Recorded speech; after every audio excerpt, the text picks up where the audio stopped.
Jai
रूप पाहता लोचने सुख झाले हो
Halo.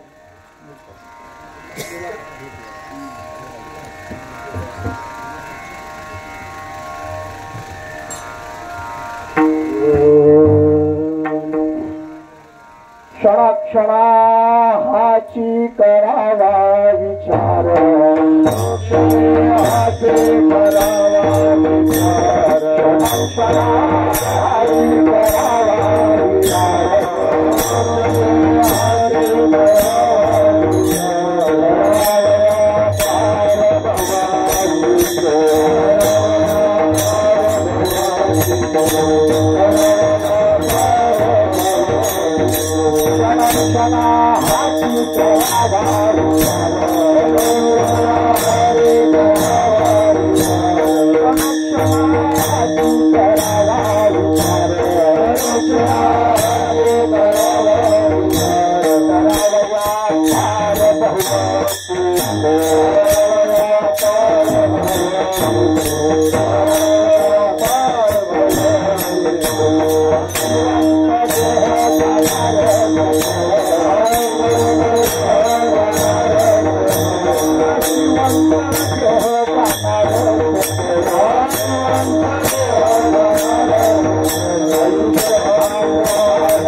Thank you.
जनोक्षणी हाची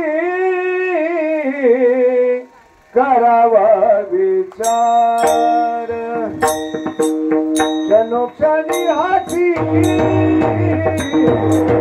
करावा विचार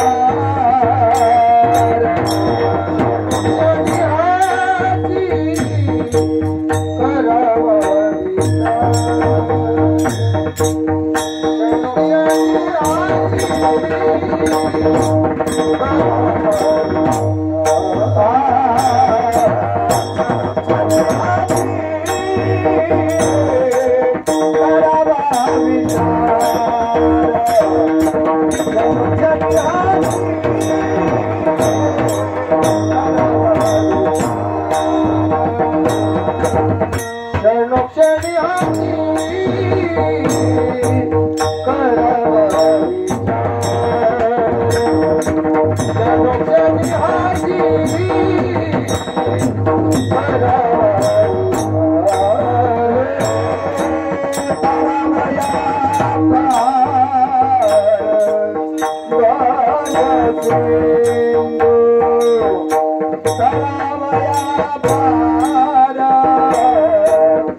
नाशिवंत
विचार क्षणोक्षणी हाची करावा विचार करावया पार भवसिंधू नाशिवंत देह जाणार सकळ आयुष्य खातो काळ सावधान संत समागमी धरावी आवडी संत समागमी धरावी आवडी करावी तातडी परमार्थाची नाशिवंत देह जाणार सकळ आयुष्य खातो काळ सावधान तुका म्हणे इह लोकीच्या व्यवहारे तुका म्हणे इह लोकीच्या व्यवहारे नका डोळे धुरे भरून राहो नाशिवंत देह जाणार सकळ आयुष्य खातो काय सावधान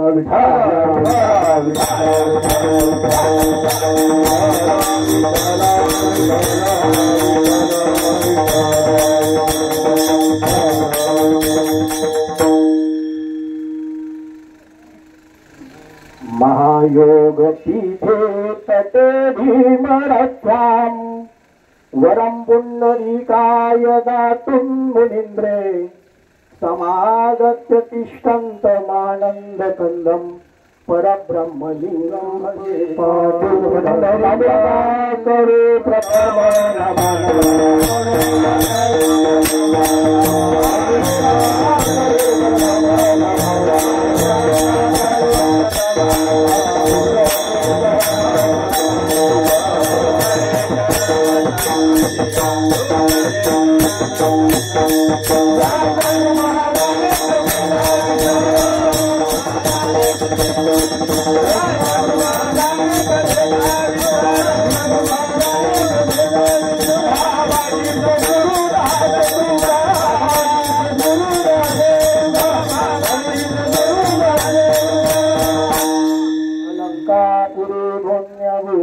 पवित्र तेथे नांदतो ज्ञान राजा सुपात्र तया भविता महापुण्य राशी नमस्कार माझा सद्गुरु श्री ज्ञाने नमो ज्ञानेश्वरा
ब्रह्मानंदं परमसुखदं केवलं ज्ञानमूर्तिं द्वन्द्वातीतं गगनसदृशं तत्त्वमस्यादिलक्ष्यम् एकं नित्यं विमलम् अचलं सर्वादि साक्षिभूतं भावातीतं त्रिगुणरहितं सद्गुरुतं नमामि सद्गुरुतं नमामि सद्गुरुतं नमामि जयांचे केल्या स्मरण होय सकल विद्येचे अधिकरण तेची वंदे श्री चरण श्री गुरुचे नमस्कार मस्तक हे पायावरी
हृदयारविंदे भवं भवानी सहितं नमामि विठाल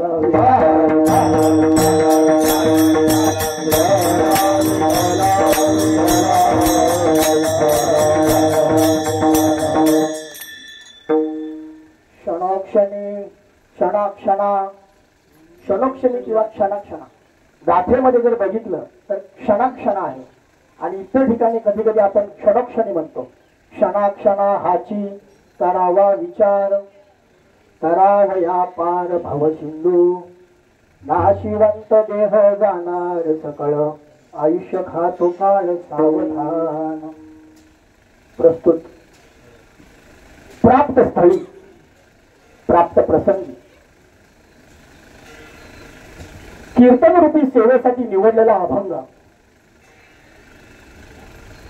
महापवित्र महासत्पात्र ओल्होदा पुत्र जगदवंदनीय जगद्गुरु वारकरी संप्रदायाचा कळस श्री संत तुकोबाराय यांचा चेतावनीपर उपदेश प्रकरणातला हा 4 चरणाचा अभंग या ठिकाणी या कीर्तन रूपी सेवेसाठी निवडलेला आहे.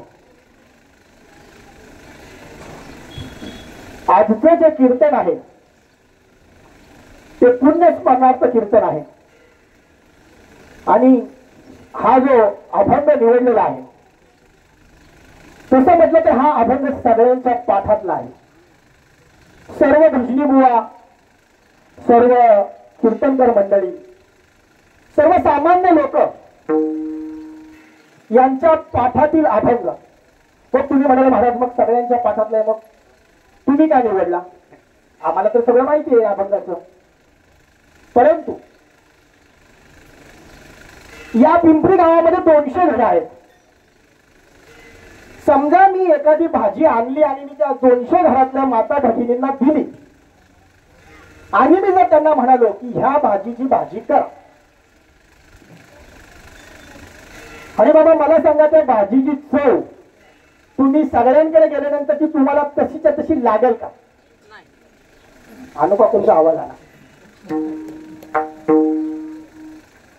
ज्या प्रकारे त्या भाजी जरी ती एकच आहे परंतु तिला बनवण्याची जी क्रिया आहे ती वेगळी वेगळी आहे. तसंच हा अभंग जरी सर्वांच्या पाठातील असेल याच्यावर मोठ्या मोठ्या उच्च दर्जाच्या ज्ञानी वृंदांनी कीर्तन केलं असेल ते त्यांच्या प्रकाराने केलं असेल. परंतु माझ्यासारख्या पामराला जसं काही त्याच्यातलं कळालं त्या प्रकारे तो मी विश्लेषण करेल. जसं की एखाद्या आचार्याला ती भाजी दिल्यानंतर ती भाजी बनवताना त्या नुसत्या भाजीमुळे भाजी बनत नाही महाराज. त्याला कांदा पाहिजे, टोमॅटो पाहिजे, मिरची पाहिजे, कोथिंबीर पाहिजे, इतर प्रकारच्या भाज्या सुद्धा लागतात. आणि ह्या मूळ भाजीमध्ये जेव्हा त्या इतर भाज्या मिळवल्या जातात तेव्हा ती भाजी बनते. तसंच इथं काहीतरी आहे असं मला वाटतं. हा अभंग आहे. ह्या नुसत्या अभंगाचं मी काय नाही करू शकत. ह्या अभंगाची भाजी भाजी नाही म्हणत परंतु त्या अभंगाचं कीर्तन करण्यासाठी किंवा त्याचं विश्लेषण करण्यासाठी मला दुसऱ्या सुद्धा भाज्यांची गरज आहे. त्या भाज्या कुठून मला भेटतील? ती भाजी एका शेतकऱ्याने बनवली. आचार्याने ती भाजी बनवली का? तसा हा अभंग मी बनवलाय का? कुणी बनवलाय का? हे माझ्या संतांचे, हे माझ्या संतांचे विचार आहेत. आपण काय करतोय? फक्त त्याला बनवतोय, आपापल्या पद्धतीने बनवतोय. आणि ती भाजी करत असताना त्याच्यासाठी दुसरे जे अभंग लागतील, गीतेतील प्रमाणे लागतील, वेदांमधले श्लोक लागतील, ओव्या लागतील, इतर अभंग लागतील. हे कुणाचं आहे? पुन्हा अजून कुठल्या तरी दुसऱ्या संतांचं म्हणजे शेतकऱ्याचं आहे. आणि आपण फक्त ते बनवणारे आहोत.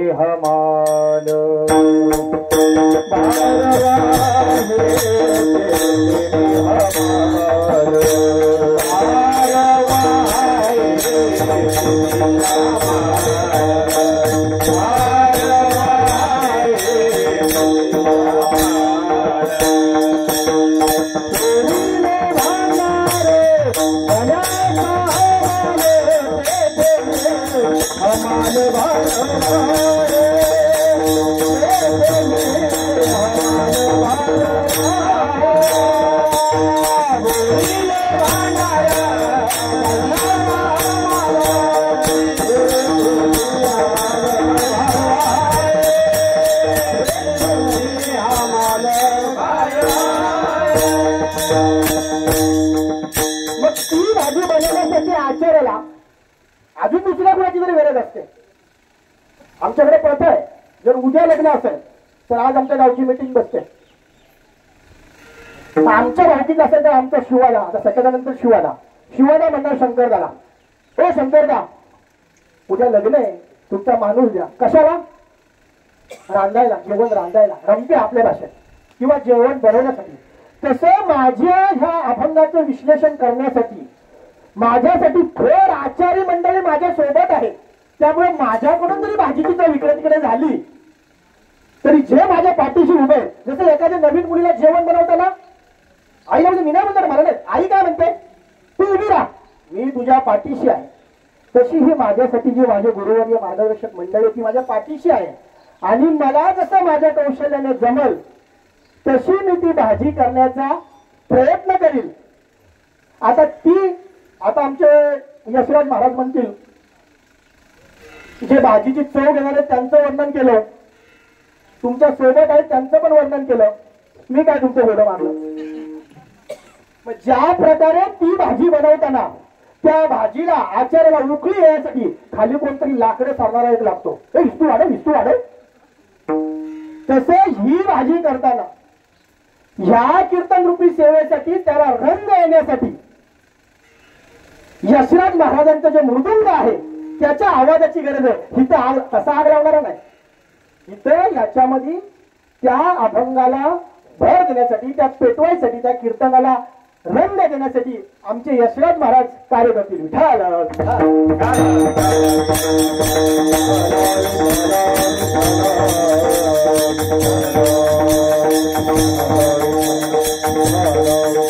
फक्त एक विनंती करतो, काही महाराज नंतर करतात, मी अगोदरच करतो. 2 तास ही भाजी खाताना चुकून जर तोंडामध्ये कर आवाज आला, समजा त्याच्यात काहीतरी खडा आहे आणि तो खडा या आचार्याकडून पडलेला असेल, हे लक्षात घेऊन तो खडा तिथल्या तिथे बाहेर काढा, म्हणजे आणि जे चांगलं असेल ते घ्या. अशा प्रकारे या भाजीचं सेवन कराल अशी मी तुम्हाला विनंती करतो. विनोदाचा भाग सोडा. विठाल विठाल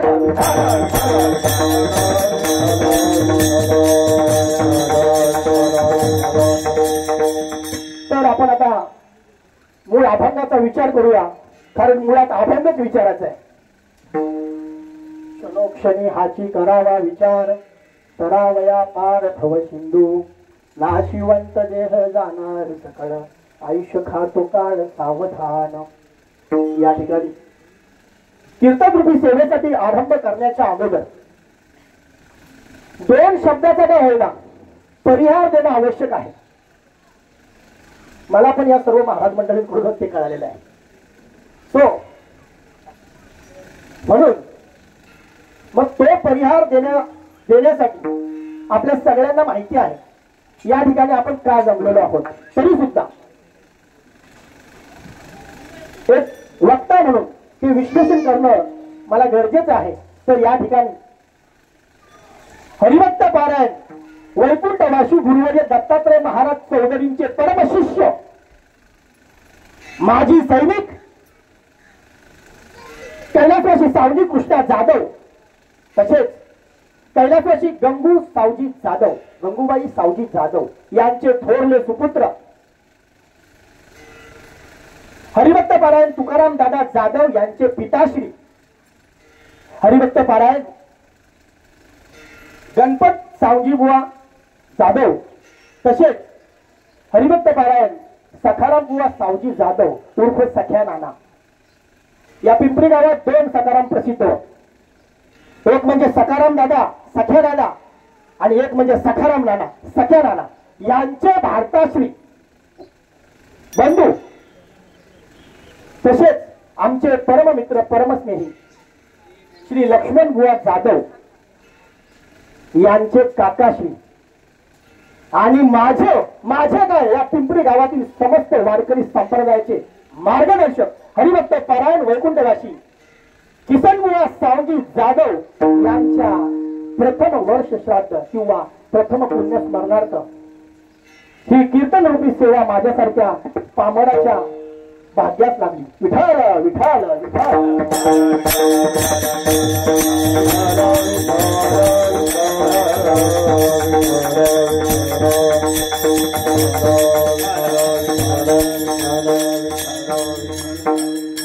कीर्तन रूपी सेवा सुरू करताना आजचं हे कीर्तन म्हणजे पुण्य स्मरणार्थ आहे. तसं पाहता गरुड पुराण, स्वर्गारोहण या सर्व ग्रंथांमध्ये आपण वाचत असतो की आपला मनुष्य गेल्यानंतर आपण गरुड पुराण किंवा स्वर्गारोहण वगैरे वगैरे ग्रंथ वाचतो.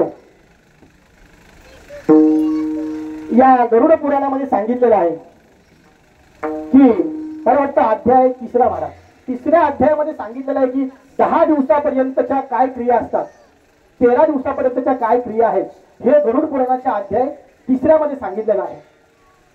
पहिल्या दिवसापासून 13व्या दिवसापर्यंत 13 दिवस तो प्रेतात्मा किंवा तो 13व्या दिवशी मला वाटतं पिंड देह धारण केलेला असतो आणि तो 13 दिवस या ठिकाणी असतो. 13 दिवसानंतर त्याचं यमलोकाकडे तो मार्गस्थ होतो. सोबत कोण त्यांना घेऊन जातो? यमदूत. मग हा जो पिंड देह आहे हा 13व्या दिवसापासून यमलोकापर्यंत जायला 1 वर्ष लागतं. आता 1 वर्ष झाले. मग त्या 13 दिवसामध्ये मला वाटतं 13व्या दिवसाच्या कीर्तनामध्ये पण महाराज लोकांनी सांगितलेलं असेल, परंतु एकदा विश्लेषण करायला काही हरकत नाही. ह्या 13 दिवसापर्यंत निदान घरातल्या मंडळींनी तरी एखादं मनोरंजनादी धर्मकृत्य, हसणं, बोलणं, मजा उडवणं किंवा रंगीबिरंगी कपडे वगैरे परिधान करणं, त्यामुळे काय होतं, तो सगळे जीवात्मा ना तू बघत असतो आणि त्याला दुःख होतं. का दुःख होतं? कारण मी गेल्यानंतर माझ्या घरातल्यांना माझं दुःख नाही, म्हणून त्या देहात्म्याला, त्या पिंडरूपी देहाला दुःख होतं. म्हणून आपण 13 दिवस निदान 1 वर्ष पाळलं तर अति होतं. तर असो, तर तसं आज 1 वर्ष झालेलं आहे आणि या पुण्यस्मरणार्थ कीर्तन रूपी सेवा. तर पुण्यस्मरण म्हणजे नक्की काय? तो जो गेलेला जीव जो आहे त्याचं स्मरण करणं. मग त्याचं स्मरण कुणी कुणी करावं?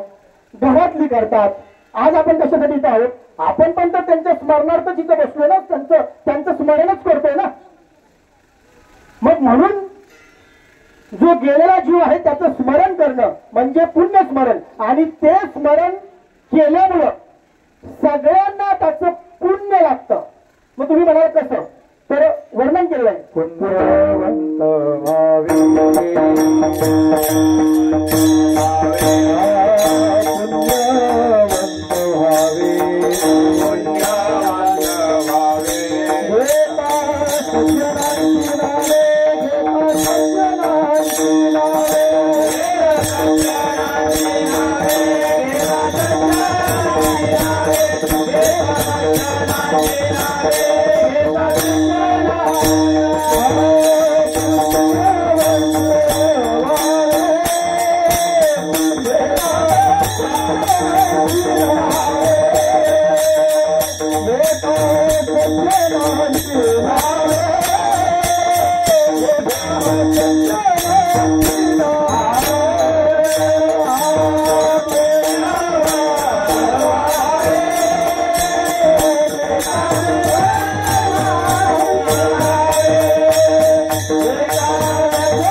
पुण्यवंत व्हावे घेता सज्जनांची नावे, नेघे माझी वाचा तुटी महालाभ फुकासाठी.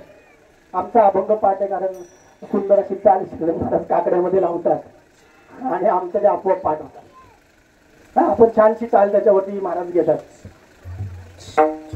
असो, तर या पुण्यस्मरणार्थ आपण त्यांचं स्मरण केल्यामुळं, चांगल्या लोकांचं स्मरण केल्यामुळं, सज्जनांचं स्मरण केल्यामुळं आपल्याला काय प्राप्त होतं? पुण्य प्राप्त होतं.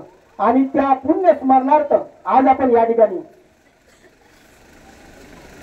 वैकुंठवासी किसन बुवा जाधव यांच्या या पुण्यतिथी निमित्त आपण त्यांचं स्मरण करण्यासाठी तुम्ही आम्ही सगळे या ठिकाणी जमलेलो आहोत. विठाल विठाल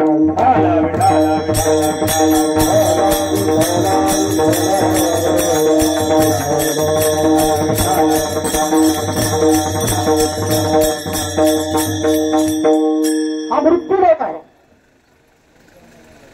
या मृत्यू लोकामध्ये जो आलाय त्याला जायचं आहे. याच्यामध्ये पशु हे भोग भोगतात. मनुष्य कर्म करतो, पण जो मनुष्य आहे तो स्वइच्छेने येतो का? नाही, त्याला यावंच लागतं. या मृत्यू लोकामध्ये साधू आहे तो स्वइच्छेने येतो आणि स्वइच्छेने जातो. आणि देवांना आणावं लागतं. चाळुक्य महाराजांच्या एकदा कीर्तनामध्ये मी कुठेतरी ऐकलेलं, जसं एखाद्या मंत्र्याला कार्यक्रमासाठी बोलवावं लागतं, या आमच्या घरी लग्न आहे, या आमच्या घरी बर्थडे पार्टी आहे, तसं देवाला बोलवावं लागतं. मनुष्य असाच टाइमपास, ये जा ये जा ये जा ये जा. आणि साधू स्वइच्छेने येतात. विठाल विठाल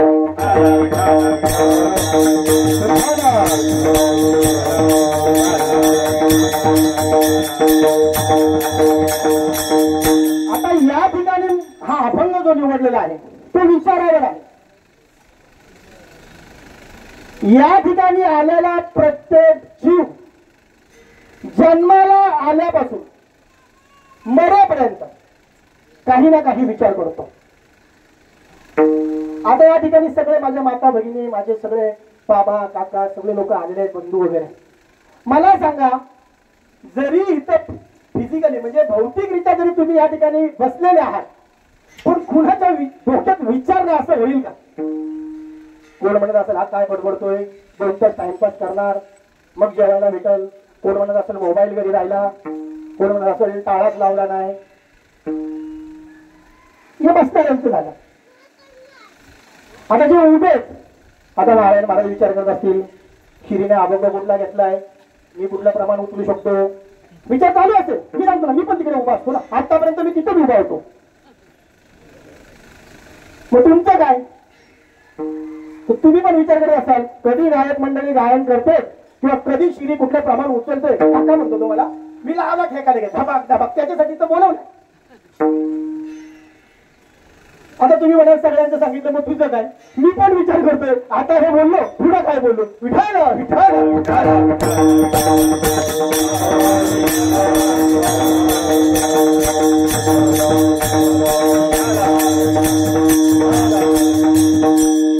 तो विचारावर बोलतोय आपण. तुकाराम महाराजांनी हे ओळखलं, या जीवाची नाडी तुकाराम महाराजांनी ओळखली. इथे आलेला प्रत्येक जण विचार करणार आहे. मग महाराज विचार काय? एखादी गोष्ट एखादी क्रिया करण्याच्या अगोदर केला जातो त्याला म्हणतात विचार. ती क्रिया झाल्यानंतर जो केला जातो त्याला म्हणतात पश्चाताप. माणसाने विचार कधी केला पाहिजे? क्रिया करायच्या अगोदर. माझं नारायण महाराजांबरोबर भांडण झालं, ते खूप वरिष्ठ आहेत, मी भांडण करणार पण नाही, ते ब्लॅक बेल्ट आहेत. आणि आम्हाला बाळूला आम्हाला यांनी कराटे शिकवले 20 रुपये महिना. लक्षात आहे माझ्या ते. विठाला विठाला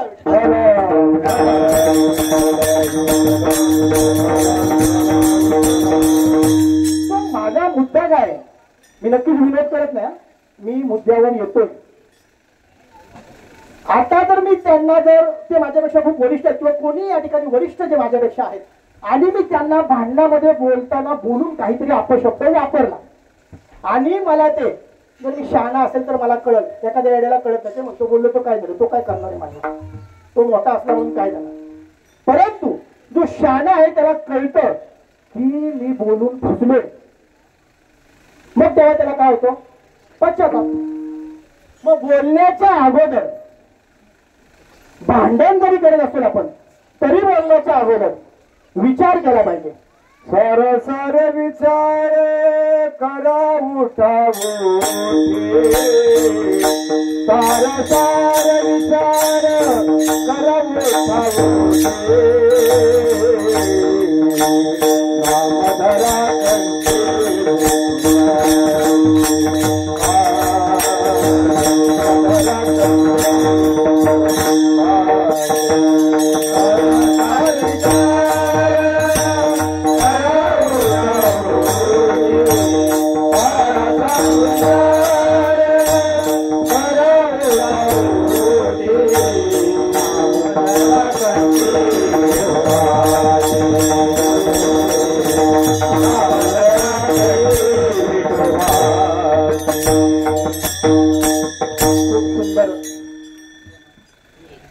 सारासार विचार करा उठा उठी नाम धरा अकंठी विठोबाचे तयाच्या चिंतने निरसेल संकट कराल दुर्घट भवसिंधू. मग महाराज या ठिकाणी म्हणतात की विचार केला पाहिजे. मग आपल्याला विचार कसा करायचा आहे तर तो क्षणाक्षणाला करायचा आहे.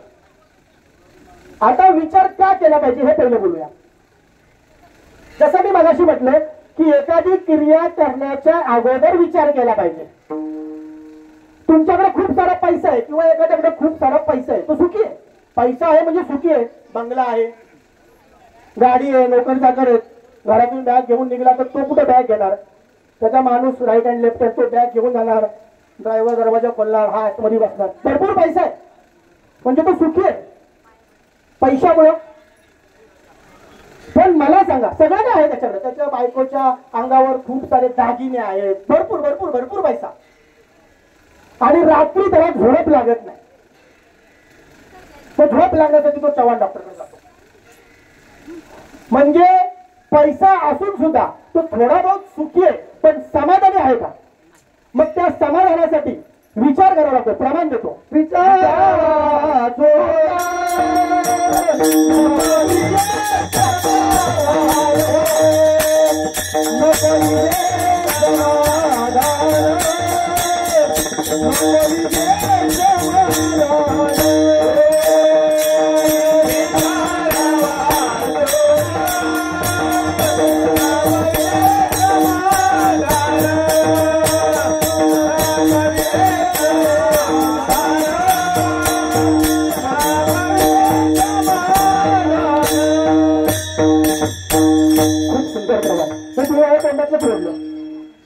विचारा वाचून विजय समाधान देह त्रिगुणांचा बांधा माझी नाही गुण सदा. महाराज काय म्हणतात? तुम्हाला समाधान पाहिजे ना, मग तुम्हाला काय केलं पाहिजे? विचार केला पाहिजे. मग विचार क्षणाक्षणाला करायचा आहे. क्षण क्षण म्हणजे काय? आता तुम्ही म्हणाल कशाला क्षणाक्षणाला कशाला विचार केला पाहिजे? क्षण म्हणजे काय नक्की? देवाची द्वारी उभा क्षण भारी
मला सांगतात देवाची ये द्वारी उभा क्षणभरी केले मुक्तीचारी साधिल्या क्षणभर उभारा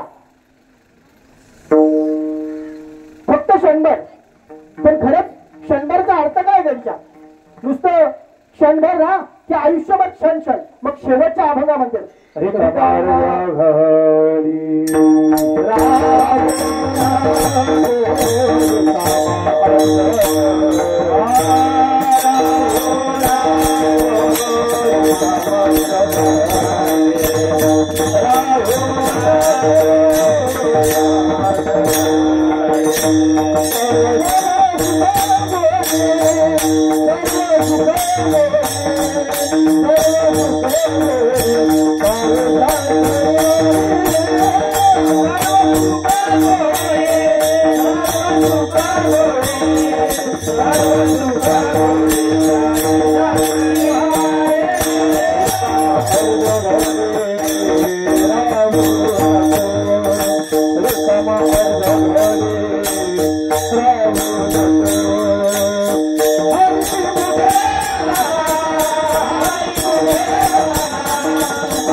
माऊली पहिले अभंग म्हणतात की क्षणभर पण लोकांचा गैरसमज होईल पण शेवटच्या चरणामध्ये लगेच त्यांना क्षणभर काय म्हणायचंय की एकदा का तुम्ही क्षणभर त्याच्यामध्ये लागले म्हणजे तर त्यांना माऊलीला पण माहिती आहे यांना जर मी आता क्षणभर सांगितलं तर ते फक्त क्षणभरच असतील का नाही ना मग ते शेवटी सांगतात रिकामा अर्धघडी राहू नको क्षणाला विचार करायचा आहे मग काय विचार करायचा आहे कसला विचार करायचा आहे मग तुकाराम महाराजांनी त्यासाठी त्या ठिकाणी असं अभंगाचं म्हणजे तोच अभंग म्हणजे निवडलेलं की बाबा का क्षणभर केला पाहिजे विचार काय केला पाहिजे संकल्पा विकल्पा घ्यावी तिळांजुळी सुखे वनमाळी आठवावा आणि तू नाही करी विचार राही निरंतर समाधानी एकनाथ महाराज पाटलांनी हा अभंग आपल्या सप्त्यामध्ये घेतला होता राही निरंतर मग समाधानी राहायचंय म्हणून विचार करायचा पण मला सांगा समाधान म्हणजे नक्की काय समाधान कशात आहे एक महाभारतातला महाराज प्रसंग सांगतो ज्या वेळेला पांडव वनवासात होते पांडव वनवासाला गेले होते शकुनी मामाने जे काही केलं त्याच्यामुळे पांडव वनवासाला गेले होते वनवासामध्ये असताना अरण्यामध्ये फिरत असताना पांडवांना तहान लागली मग तहान लागल्यानंतर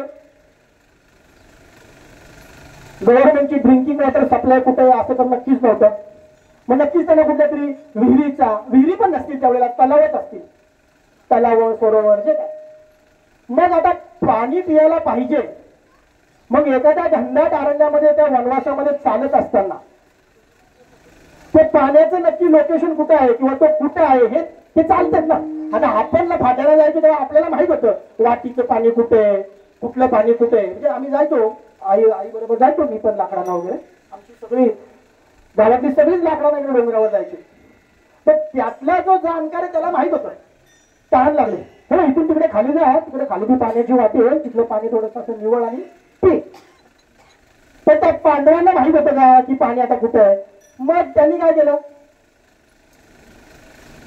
आता कोणीतरी पाणी शोधायला गेलं पाहिजे सगळेच कसं शोधत बसायचं पाणी मग त्यांनी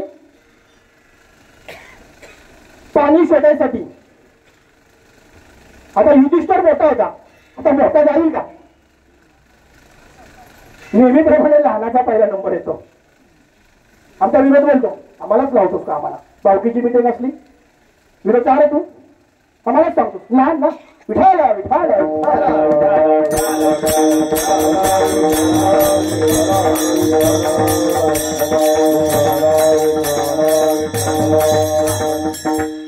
मग आता सहदेवाला पाठवला.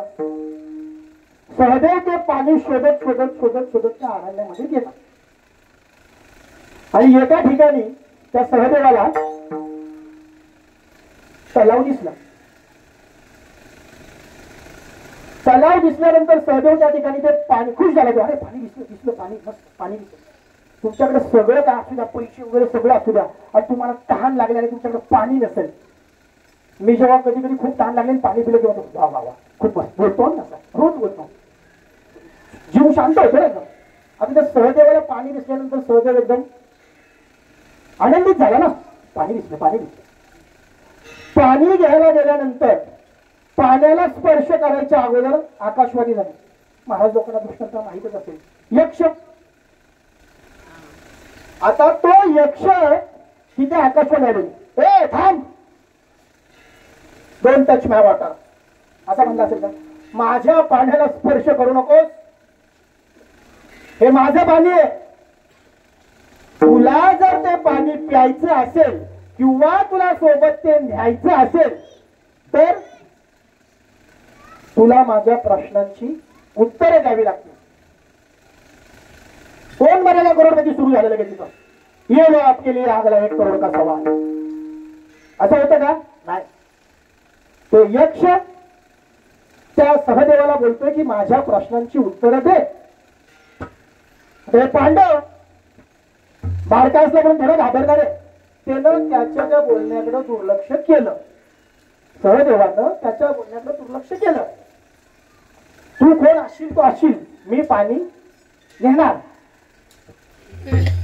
मग त्या सहदेवाने पाण्याला स्पर्श केला निर्जीव झाला. बरोबर. सहदेव निर्जीव झाला. इकडे चौघ भाव विचार करते. सहदेव गेलाय अजून आला नाही अजून आला नाही. आता त्याला शोधायला डबल दुसरा कोणतरी पुन्हा गेलाच पाहिजे ना. मग त्यांनी पाठवलं कुणाला. नकुल. नकुल गेला. तशीच घटना घडली. एक्सप्लेन पुन्हा स्पष्टीकरण देत बसत नाही. त्याने पण त्याच्या प्रश्नांची उत्तरं दिली नाहीत. तरी त्याला सांगितलं अरे तुझा भाऊ तर निर्जीव पडला आहे तुझं पण ते झाले होतील. त्याने नाही ऐकलं. 5 पांडव आम्ही. त्याने पण काय केलं पाण्याला स्पर्श केला निर्जीव झाला. अर्जुन गेला. मग मोठे पैलवान गेले. कोण भीम. आता हेच नाही त्याला घाबरले तर भीम घाबरणार आहे. अरे मी भीम. भीमाने सुद्धा त्याच्या प्रश्नांची उत्तरं दिली नाही आणि भीम सुद्धा निर्जीव झाला. आता जेव्हा एखादं कार्य लहान भावांनी होत नाही तेव्हा मोठा तर गेलाच पाहिजे ना. मग जो मोठा बंधू आहे कोण युधिष्ठिर धर्मराज. धर्मराजा युधिष्ठिर गेल्यानंतर तो त्या ठिकाणी यक्ष म्हणतो. पहिला तर युधिष्ठिर तो बघतो आणि बोलतो हे काय माझ्या भावांना कुठलं शस्त्र मारलं नाही कुठली इजा नाही किंवा काय नाही आणि या ठिकाणी निर्जीव पडलेत. तो हुशार होता. त्याने ओळखलं इथे काहीतरी दैवी शक्ती असायलाच पाहिजे किंवा त्याच्या मनामध्ये पहिला असं आलं हे शकुनी नावानं दुर्योधनानंतर काय विष बिष्ट टाकून ठेवलं ना आमच्यासाठी मारायसाठी ते करू शकतो. शकुनी म्हणत होतो. मग पण युधिष्ठिर हुशार. मग युधिष्ठिराने तिथं विनंती केली बाबा तू कोण आहेस. तू कोणतरी दैवी शक्ती दिसतोयस. मग तो यक्ष बोलतो सगळं युधिष्ठिरा तुझ्या भावांनी माझं ऐकलं नाही म्हणून ते निर्जीव झाले मृत पावले. तू सुद्धा जर माझ्या प्रश्नांची उत्तरं दिली नाही तर तू सुद्धा निर्जीव होशील. तर युधिष्ठिर हुशार होता. जे रग दाखवणारे असतात ते वेगळे असतात आणि जो दिमागाने काम करतो विचार करून जो काम करतो तो हुशार म्हणतात ना. मग त्याने विचार केला ठीक आहे तू मला प्रश्न विचार. तर त्याच्यामध्ये भरपूर सारे प्रश्न मला काही तेवढे प्रश्न माहित पण नाही पण भरपूर सारे प्रश्न त्यांनी त्या यक्षाने युधिष्ठिराला विचारले. त्याच्यातले मी काही 4 प्रश्न आता नीट लक्ष देऊन ऐका. जरी पूर्ण कीर्तन जरी नाही समजले ह्या 4 प्रश्नांची उत्तर जरी कळली तरी मला असं वाटेल माझ्या सारख्या अल्प बुद्धीला की काहीतरी तुमच्या कानावर केलं जे आयुष्यभर लक्षात ठेवाल तर त्याचा फायदा होईल. विठाला विठाला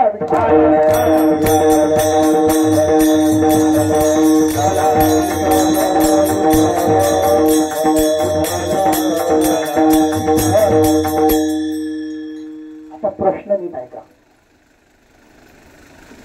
बोधत किंवा आश्चर्यम का पंथ का च वार्तिका मम एताना चतुरा प्रश्नान कथा इत्व जलम पिब. युधिष्ठिरा,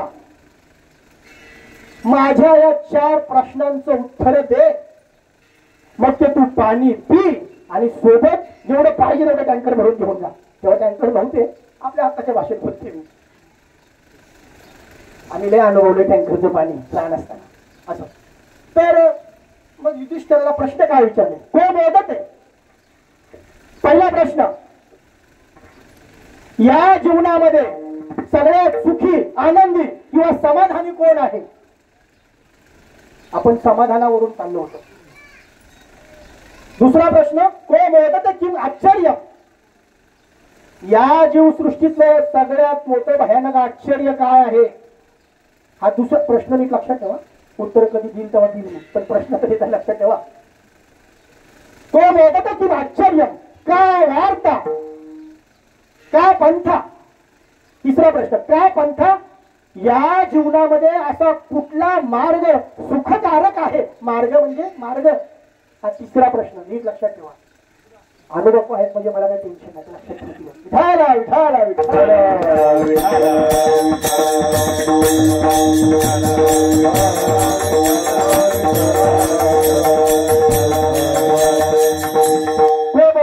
आश्चर्यम का पंथा काच वार्तिका.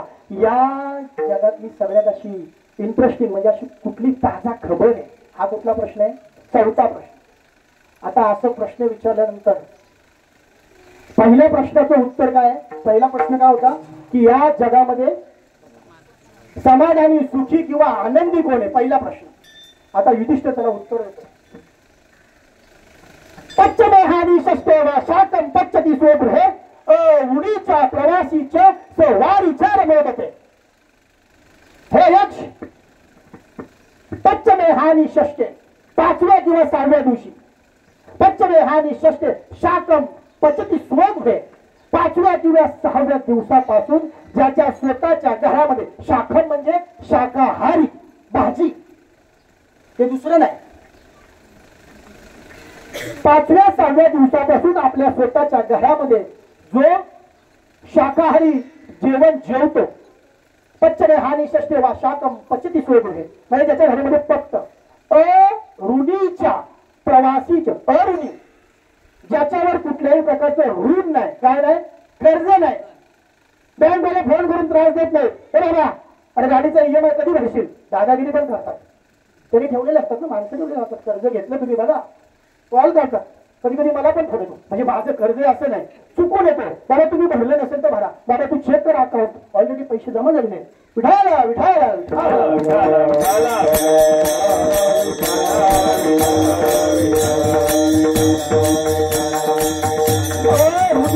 प्रवासीचं, प्रवासी ज्याला आपल्या जीवनामध्ये सगळं भोग भोगण्यासाठी, प्रवासी म्हणजे कोण? जो आपला जो एरिया आहे, आपला देश सोडून ज्याला परदेशात जावं लागतं जीवन जगण्यासाठी, तो एक प्रवासी. ज्याच्यावरती कर्ज आहे तो काय आहे? दुःखी आहे. तो संतोषी किंवा समाधानी असेल का? नाही. मग इथे समाधानी कोण आहे? ज्याच्या घरामध्ये 5व्या 6व्या दिवसापासून शाकाहारी जेवण स्वतःच्या घरामध्ये होतं, ज्याच्यावर कुठल्याही प्रकारचं कर्ज नाही, ज्याला स्वतःचं जीवन जगण्यासाठी बाहेरच्या देशामध्ये परदेशात जावं लागत नाही, तो सर्वात सुखी आणि तो समाधानी आहे. म्हणून विचार करावा लागतो असं महाराज म्हणतात. मला सांगा, समाधान असंच मिळेल का? आपण मगाशीच म्हणलो, जसं देवाने ठेवलेलं आहे, ठेविले आनंदे तैसे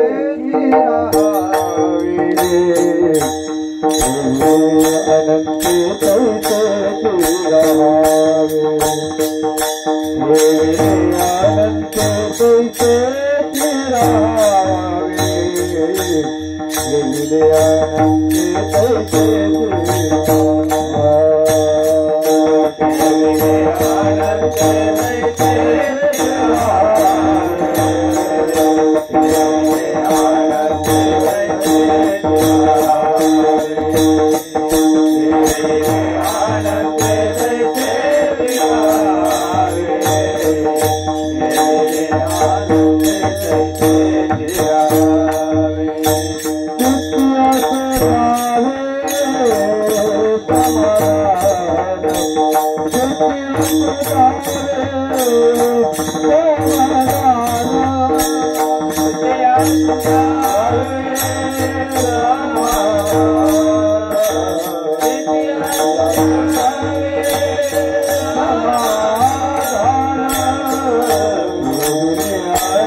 ठेविले अनंते तैसेची राहावे चित्ती असू द्यावे समाधान. मग आपण मागाशीच म्हणलो, महाराज काय म्हणतात की विचार कराल तर तुम्हाला समाधान मिळेल. तुम्हाला आयुष्यामध्ये काय पाहिजे?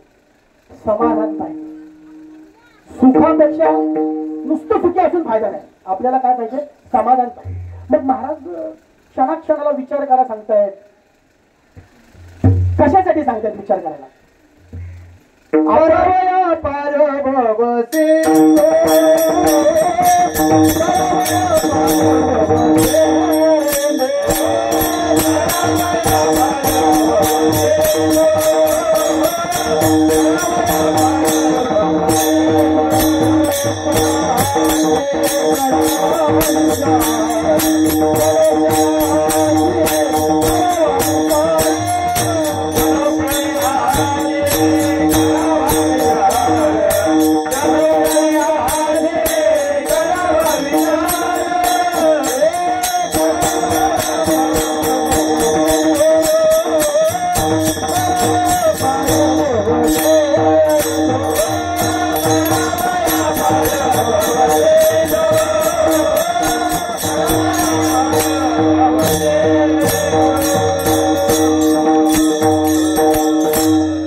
महाराज या ठिकाणी सांगतायत क्षणाक्षणाला विचार करा. कशासाठी? तरावया पार भव सिंधू. आपल्याला या जन्मामध्ये येऊन काय करायचंय? भव सिंधू. भव म्हणजे मायाजाळ संसार, सिंधू म्हणजे सागर. वा. आता सागर हा जो मायाजाळाचा संसार रूपी सागर जर तुम्हाला तरायचा असेल तर तुम्हाला विचार करायचा आहे. आता मला सांगा, जर आपण गेटवेला गेलो, आमचे हेमंत महाराज आमचे या ठिकाणी वर्गमित्र आले, इंजिनियर आहेत ते, आणि ते कधी तुम्हाला गेटवेला जर तिकडे जायचं असेल ना एलिफंटा केळूला, तर फुकटमध्ये जाऊ शकतो. आपले साहेब आहेत तिथे, साईनाथ मोकाशी म्हणून, तर ते तिथे त्या डिपार्टमेंटमध्ये आहेत. असो, आता माझा प्रश्न काय आहे, तुम्ही त्या गेटवे वरून एलिफंटा केळूला जात आहे. आता समुद्रातून जात आहे. ह्या समुद्राची जर तुम्ही आले, मस्त 1.5 तास, तुम्ही मला बोलाल मस्त 1.5 तास गेलो, सगळं पाणी पाणी दिसत होतं, आजूबाजूला बोटी दिसत होत्या, आणि मग एलिफंटा केळूला गेलो, सगळं समुद्र. आता तुम्हाला मी आल्यानंतर विचारलं तुम्ही काय बघितलं? तुम्ही म्हणाल मी पाण्यातनं गेलो, एलिफंटाला गेलो, तिथे त्या सगळ्या केव्ज मधल्या सगळ्या त्या रेखीव सगळी दगडामध्ये कामं वगैरे आहेत ते सगळं बघितलं. पण मी तुम्हाला दुसरा प्रश्न विचारला. अरे ते ठीक आहे महाराज, पण त्या समुद्राचं पाणी किती होतं ते सांगाल का तुम्ही जरा? तुकाराम महाराज काय असेच आहेत का भव सिंधू भव सागर बोलायसाठी? महाराजांनी ते ओळखलेलं. हा जो मायाजाळ आहे संसार, या संसाराला, या मायाजाळाला तरी सागराचीच का उपमा दिली? ते अनुभवी लोक आहेत, त्यांनी याचा अनुभव घेतलेला आहे. अनुभव आले अंगा. मग हे जे अभंग वगैरे मी मगाशीच बोललो की हे संत लोकांनी ते आपण बनवलेले नाहीत, त्यांनी हे सगळे त्यांचे विचार अनुभवाचे विचार आहेत. त्यांनी हा सगळा अनुभव घेतला आणि मग आपल्याला त्यांनी सांगितलं बाबा असा असा विचार करा. तो का म्हणेचा कोणी सांगे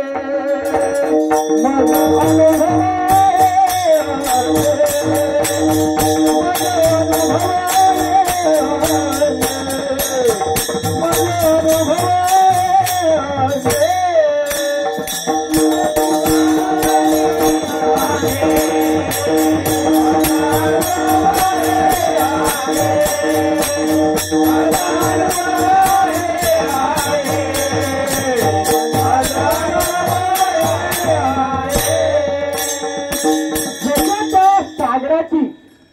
खोली किती आहे तसं आपल्याला या संसार रूपी जो हा हे मायाजाळ जे आहे आणि ते सागर आहे त्याच्यामध्ये आपण अडकलेलो आहे आणि त्याची खोली किती आहे त्याची उंची किती आहे हे आपल्याला कळालं नाही. आता कळालं नाही तरी सुद्धा आपल्याला ते पार करायचं आहे.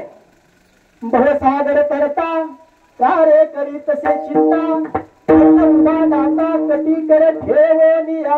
महाराज काय म्हणतात अरे तुला हा भवसागर तार करायचा आहे ना पार करायचा आहे ना तू कशाला चिंता करतोस. पैल तीरावर कोण उभा आहे कटी कर ठेवनिया. तू चिंता करू नकोस.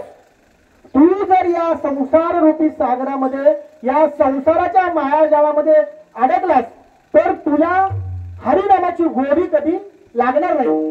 या संसाराच्या पायी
संसाराच्या पायी हरिनाम आठवत नाही. नारायण महाराज कुणाकडून हे पहिल्यांदा तुम्ही ऐकलं असेल आयुष्यामध्ये खरं सांगा हा कुठल्या महाराजांकडून तुम्ही ऐकलं. चाळुक्य महाराजांकडून हे लहानपणापासून ऐकले. मी ना कुठलं पुस्तक वाचलं. मी प्रामाणिकपणे सांगतो हा अभंग म्हणजे खरे सांगायचं तर त्यांची कीर्तन आणि किसन महाराज आणि रामचंद्र महाराज आम्हाला घेऊन जायचे तर त्यांच्या कीर्तनातून हा म्हणून मी त्यांना विचारलं पहिलं. मला तर माहित होतं ते. असो या संसाराच्या पायी हरिनाम आठवत नाही. मग तुम्हाला जर हा भवसागर पार करायचा असेल तर तुम्ही या संसाराच्या नादी लागले नाही पाहिजे. संसार करा पण क्षणोक्षणी विचार सुद्धा केला पाहिजे. कुणाच्या सानिध्यात राहिल्यानंतर किंवा कुणाचं नामस्मरण केल्यानंतर ही भवनदी आता महाभारतात रणनदी कुणी पार केली पांडवांनी. गीतेचं जर प्रस्तावना जर वाचली भीष्मद्रोण तथा जयद्रथ जला गांधार नीलोत्पला शल्य ग्रहावती कृपेण वहनी कर्देन वेला कुला अश्वत्थाम घोर विकर्ण मकरा दुर्योधनावर्तिनी स्वतीर्णा खलु पांडवे रणनदी कैवर त्याच केशव. हे पण तात्यांमुळे पाठ झाले. मी नाही पाठ केलं कधी. कारण म्हणजे इथं मी वाचल्यानंतर आमच्या वाचक मंडळींना कळालं असेल हे कुठेतरी ऐकलंय म्हणून. जेव्हा आमच्या सप्ताहामध्ये रामचंद्र महाराज आमचे मार्गदर्शक ज्या वेळेला ते प्रस्तावित घेतात तुम्हाला सगळ्यांना कळलं असेल समोर वाचक मंडळीचे सगळे हे तेवढेच पाठ झाले. तुमचं झाले करा तुम्ही विचार करा पाठ करा. भीष्म द्रोण तथा ही जी रणनदी होती पांडवांना ती पार करायची होती. भीष्म द्रोण तथा ह्या रणनदीचे दोन तट कोण आहेत भीष्माचार्य आणि द्रोणाचार्य. भीष्म द्रोण तथा जयद्रथ जला त्या नदीतलं जे जल आहे जे पाणी आहे तो जयद्रथ आहे. गांधार निलोत्पला गांधारचा राजा कोण शकुनी मामा तो कसा आहे काळा खडक आहे. गांधार निलोत्पला शल्य ग्राहवती शल्य जो आहे ग्राहवती मगर आहे. त्या रणनदीमध्ये मगर कोण आहे शल्य ग्राहवती कृपेन वहनी कृपाचार्य वहनी वेग त्या पाण्याला वेग आहे. कृपेन वहनी कृपाचार्य कोण आहे वेग आहे त्या पाण्याचा वेग आहे. कृपेन वहनी कर्णेन वेला कुला कर्ण कोण आहे त्या रणनदीमध्ये जी विहीर आहे खोल विहीर आहे मोठी विहीर आहे तो कर्ण आहे. अश्वत्थामा घोर विकर्ण मकरा. अश्वत्थामा आणि विकर्ण कोण आहेत? त्याच्यातल्या दोन मगरी आहेत. अश्वत्थामा घोर विकर्ण मकरा दुर्योधना वर्तिनी. आता मेन बॉस कोण? दुर्योधन. दुर्योधन कोण आहे? भवरा आहे, भवरा. आपण म्हणतो ना की पाण्यामध्ये एखादा डुबून मेला की आपला पहिला प्रश्न असतो, तिथं भवरा असतो ना पाण्यामध्ये. पवणारा होता चांगला, चांगला पोहायचा पाण्यामध्ये, चांगला पोहायचा, भवऱ्यात अडकला वाटतं. आणि दुसरी असतात ती काय म्हणतात, कोणीतरी त्याला घेतला असेल, मागे कुठेतरी माहिती हो तिथं दोघा ठिकाणी जीव दिला होता. असो, तर हा दुर्योधन कोण आहे? भवरा आहे. अश्वत्थामा विकर्ण घोर मकरा दुर्योधना वर्तिनी स्वपूर्णा खलु पांडवे रणनदी कैवर्तक केशवा. आणि ही रणनदी पार पांडवांनी केली. का केली? त्या ती जी नाव होती तिचा नावाडी कोण होता? भगवान परमात्मा. पाहते पांडव अखंड वनवासे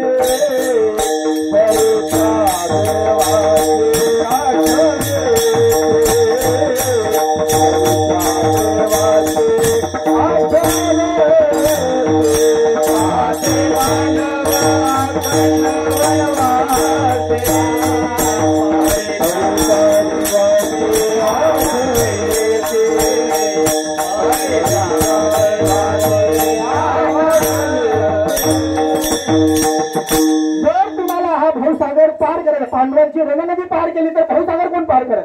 भगवंत परमात्माच पार करेल ना. मनोनी शरण जावे, मनोनी शरण जावे, मनोनी शरण जावे.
नदीचा.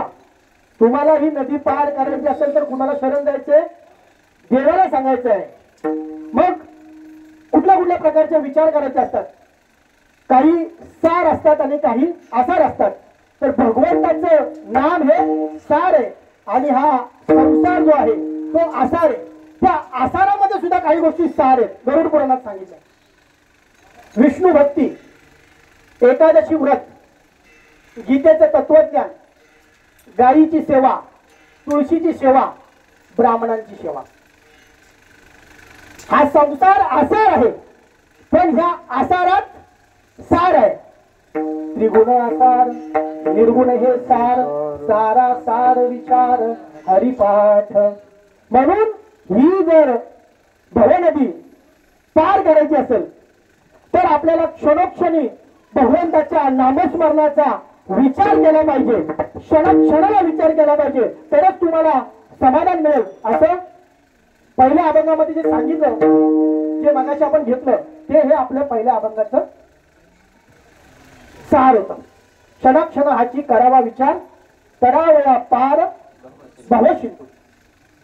आता तुम्ही म्हणाल महाराज, तुकाराम महाराजांना लोक विचारतात, तुम्ही म्हणताय क्षणोक्षणी हाची करावा विचार, करावया पार भवसिंधू.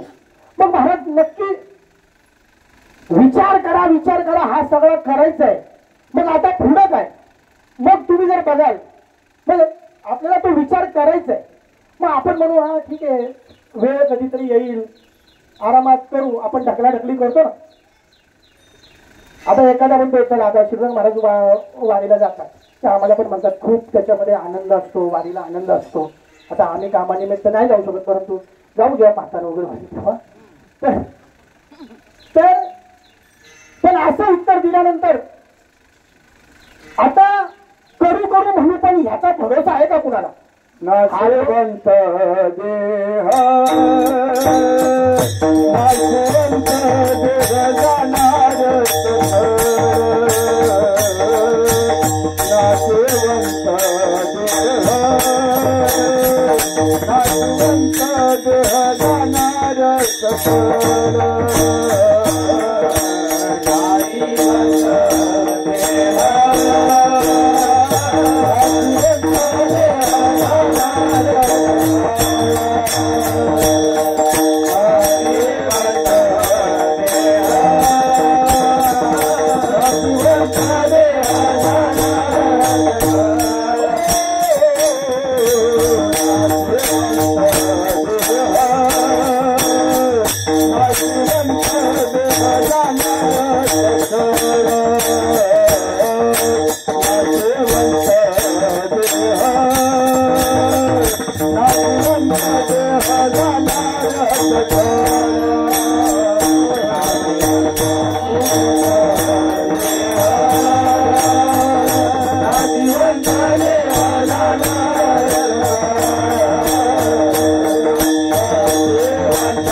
नाशिवंत आहे, हा जाणार आहे.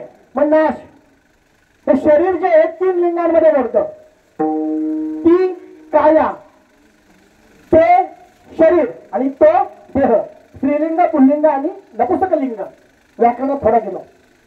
तसंच या देहाचा नाश सुद्धा 3 प्रकारे सांगितलेला आहे शास्त्रामध्ये.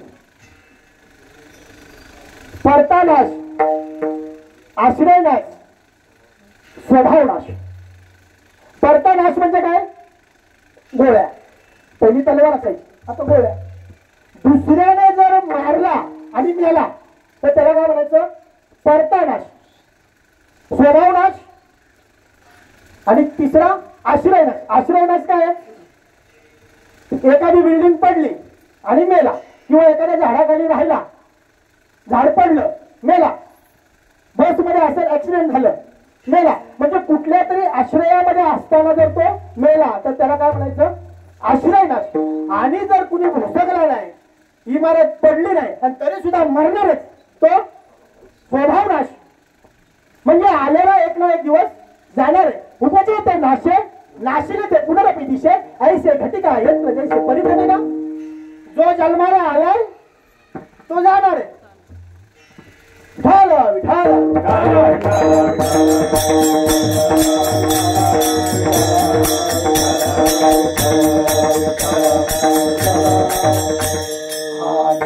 नाशिवंत पुत्राचा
आता आपण लगेच पुन्हा पहिल्या गोष्टीवरती येऊ. काय? यक्षाचे 4 प्रश्न. प्रश्न क्रमांक 2, किम आश्चर्य, या जगातलं आश्चर्य काय आहे त्याच्यावरती युधिष्ठिर काय उत्तर देतो ऐका. अहन्यहानी भूतानी गच्छन्ति ह यमालयम शेषास्थावर निच्छन्ति किम आश्चर्यमतापरम. या जगामध्ये या दुनियेमध्ये आलेला जो आहे अहन्यहानी, दररोज कोण ना कोण मरतंय आणि हे आपण बघतोय. अहन्यहानी भूतानी गच्छन्ति ह यमालयम, दररोज बघतोय यमलोकामध्ये कोण ना कोण चालले. तरी सुद्धा तुम्ही आम्ही काय विचार करतोय? मी या ठिकाणी कायमचा राहायला आलेलो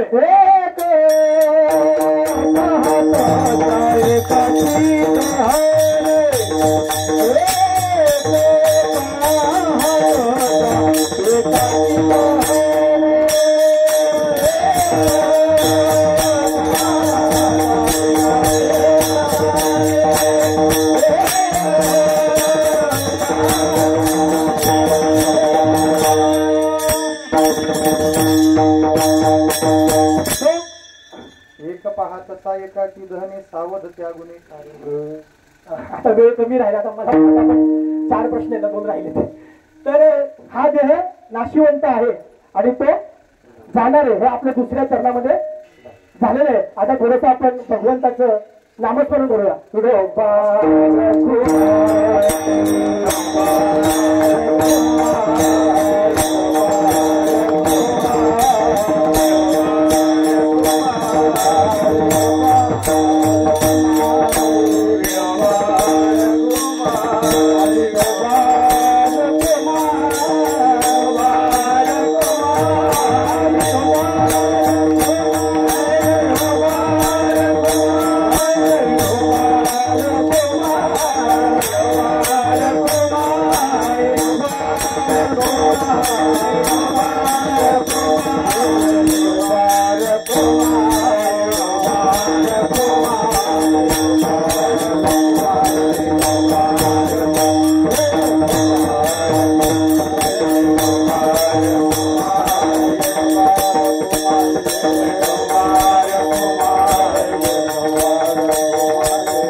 नाशिवंत देह जाणार सकळ आयुष्य खातो काळ सावधान. मग आता तुम्ही महाराज सांगताय क्षणोक्षणी विचार करा.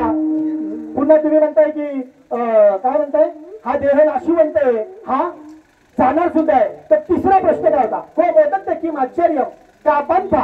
तिसरा प्रश्न असा होता यक्षाचा युधिष्ठिराला. तिसरा प्रश्न असा होता की या जीवनामध्ये कुठला सुखदायक मार्ग आहे, आणि त्याच्यावर जेव्हा युधिष्ठिर उत्तर देतो ते आता तिसरा प्रश्न नीट ऐका. तर्क प्रतिष्ठा स्थितिया विभिन्न नर्क ऋषी यश मतं प्रमाणम धर्मस्य तत्वं निहितं गुहायां महाजनो येन गतसः पंथा. कुठले असे तर्क वितर्क नाहीयेत, कुठल्या अशा श्रुतींमध्ये असं एकदम परफेक्ट सांगितलेलं नाहीये, किंवा सुतिया विभिन्न नर्क ऋषी असे मतम प्रमाणम एखाद्या कुठल्या असं ऋषीचं वगैरे काय एकदम असं ठाम असं मत सुद्धा नाहीये. धर्मस्य तत्व निहित गुण हा जे धर्माचं तत्व आहे ते काय आहे गुह्य आहे गुहेमध्ये लपलेलं आहे. विठाला विठाला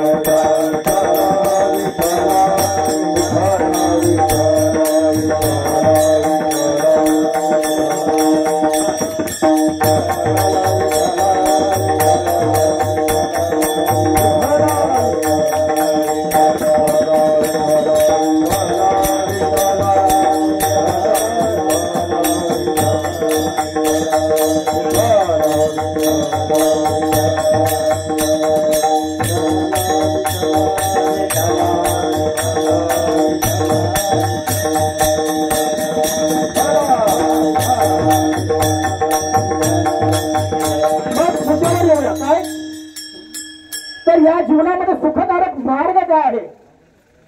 ज्या मार्गावर महाजन हे न त्याचा म्हणता ज्या मार्गावर महापुरुष जे मग महापुरुष म्हणजे कोण पैशावाले वगैरे नाही जे या संत वगैरे आहेत त्यांच्या मार्गाने जायचं हे अभंगाच्या तिसऱ्या चरणात. समागमे धरावे आवर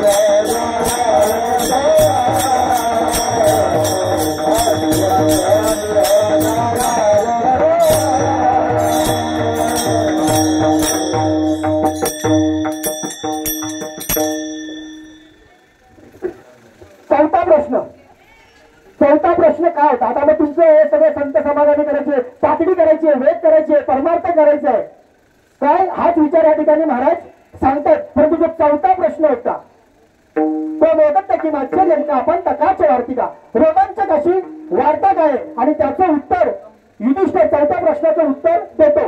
अस्मिन् महामोहन कथाय सूर्या निळा रात्र दिव्यांजनेन तस्मात् विपरिघट्टनेन भूताने कालः पचती ती वार्ता.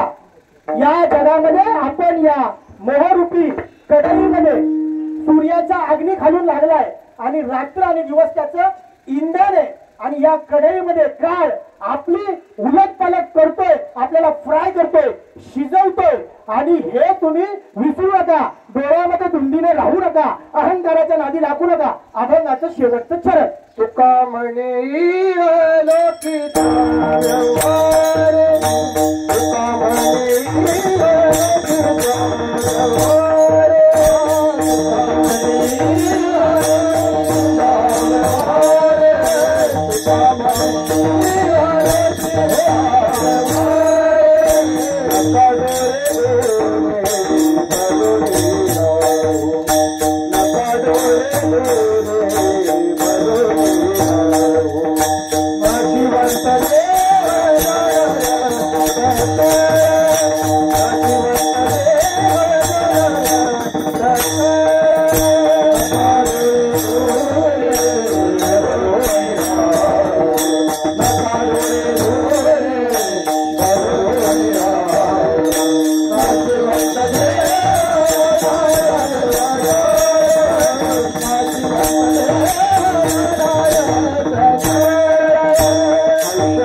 क्षणी हाची करावा विचार तरावया पार भव सिंधू नाशिवंत देह जाणार सकळ आयुष्य खातो काळ सावधान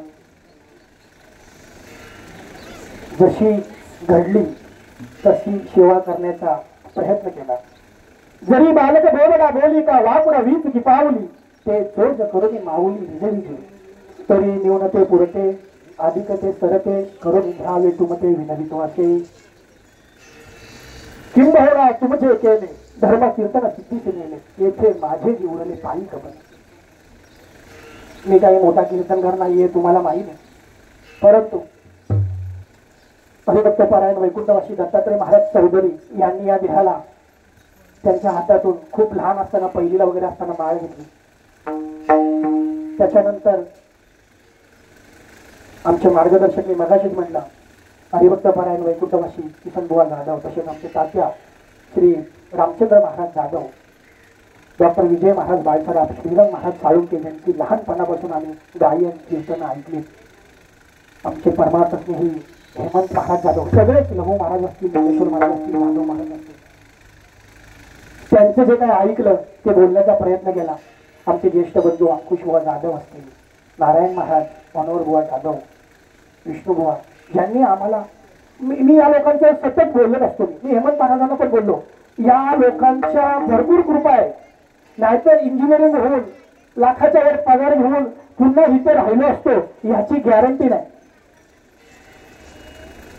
कीर्तन करावं असं खूप लहानपणी पण वाटायचं जेव्हा ती कॅशिट फिरायची बघा लहान मुलाची त्याने पण इशारा द्यायला सुरुवात केली बाळे असायची वर्ग मित्र हे बंद कर आता बंद झालं तर नाही झालं असो तर त्यांच्या सानिध्यात राहून सगळ्या चाली वगैरे श्रीराम महाराजांकडूनच शिकलो हेमंत महाराजांचं मार्गदर्शन सगळ्या लोकांचं जीवनामध्ये क्षणाक्षणाला विचार करायचा असतो तसा क्षणाक्षणाला गुरु पण करायचा असतो पण चांगला वाईटांची संगत नाही करायची आणि तशी केली आणि जसा प्रयत्न केला सर्वप्रथम म्हणजे माझे बाबा वैकुंठवासी तुकाराम बुवा जाधव तुम्हाला सांगतो आम्ही झोपेतून उठलो तर आमच्या कानावर टाळाचा आवाज असायचा म्हणजे आमची झोपण आता लोक अलार्म लावतात तेव्हा अलार्म नव्हता तेव्हा फक्त अभंग ऐकायला यायचे येडवाकडे करायचे पण खरंच म्हणजे असं मला अधिकार नाही त्यांना बोलायचा परंतु ते नित्य यमाने पाचला माझे बाबा अभंग भजन रोज भजन करायचे देव पूजाला जायचे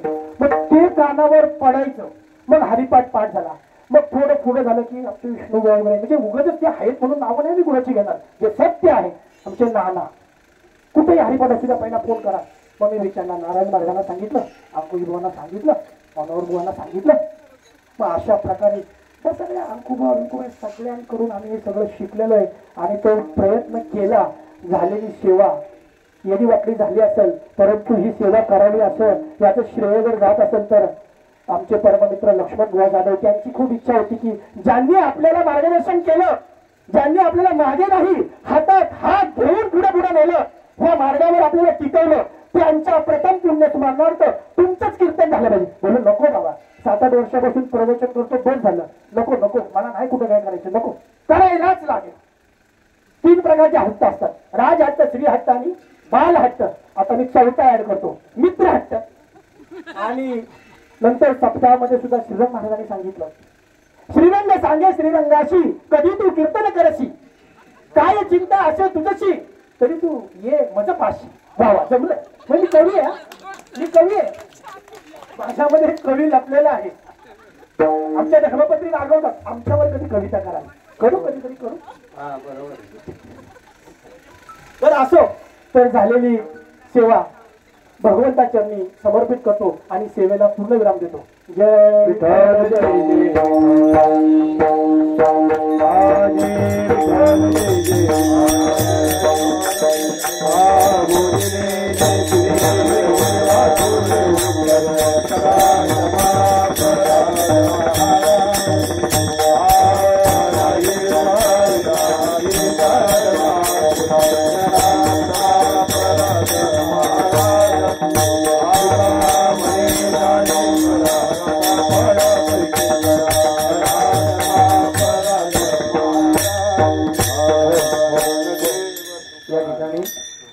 वैकुंठवासी हरिभक्तीपरायण किसन बुवा जाधव यांच्या प्रथम पुण्यस्मरणानिमित्त आपल्या सगळ्यांच्या परिचित सुपरिचित असणारे आणि आत्ताच नवीन उकल झालेले नवोदित कवी असणारे आमचे परमार्थ स्नेही हरिभक्तीपरायण श्रीरंग महाराज जाधव यांनी प्रथम पुण्यस्मरणानिमित्त क्षणोक्षणा हाती करावा विचार या अतिशय तुकाराम महाराजांच्या मौलिक अभंगावर चिंतन मांडलं. त्याबद्दल समस्त आम्ही तुमचे आभारी आहोत. आणि आलेली सर्व पाहुणे आपतिष्ट मंडळी यांचं सुद्धा यजमानांच्या वतीने आभार व्यक्त करण्यात येत आहे. आणि सर्वांना एक विनंती आहे की या ठिकाणी नंतर महाप्रसादाची सोय आहे, कृपया सर्वांनी महाप्रसाद घेतल्याशिवाय कोणीही जाऊ नये. ज्ञानदेव आपला